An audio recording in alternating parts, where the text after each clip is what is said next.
在台中东市有一位韩国籍的客家媳妇儿金贤淑，为了家，为了孩子，15年前她开始创业，卖的就是韩国泡菜。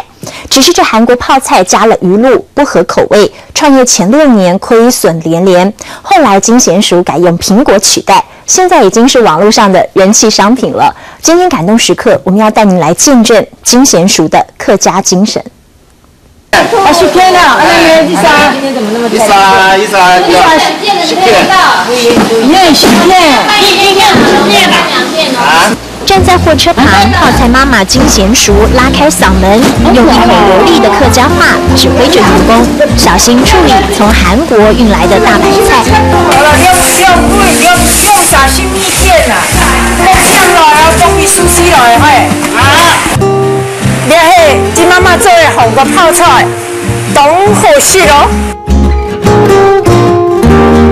客家话说得如此道地，其实金贤淑是韩国人。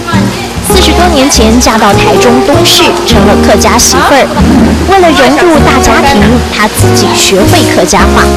就是每天他们在讲，就是偷听啦、学啦，就问他说：“你现在吃饱吗？”我就问他说：“他现在讲这是什么话？”他说：“吃饱了没？”韩国泡菜就像嫁妆，跟着他在台湾生活。15年前开始卖泡菜。过海水的韩国白菜比较脆，能够放得久，撒盐巴腌制。别以为很简单，在台湾却吃了闭门羹。创业前6年亏损连连，因为口味不被接受。一到夏天，我照着我妈妈做的，容易发现那个鱼腥味太浓了。那个老师说，陈太太看有没有办法做配合台湾人的口感这样。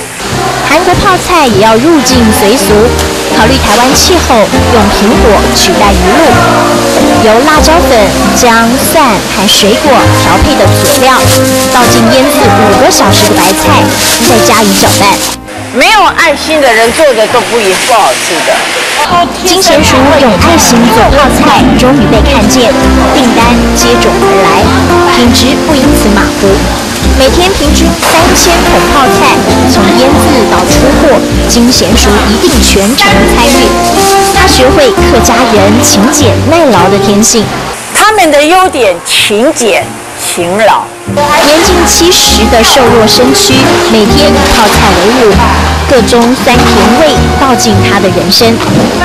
原来她卖泡菜是为了帮助孩子还债，几度逼得她想轻生，但每一回顾客的赞赏就是她走下去的动力。生命甘苦，她不想多尝，只愿把泡菜美味继续分享。一口泡菜的呛辣，咀嚼金贤淑的人生。泡菜一口的甘甜，品尝金贤淑的韧性。韩国人走进客庄，用说的，用做的，谱写属于客家的感动时刻。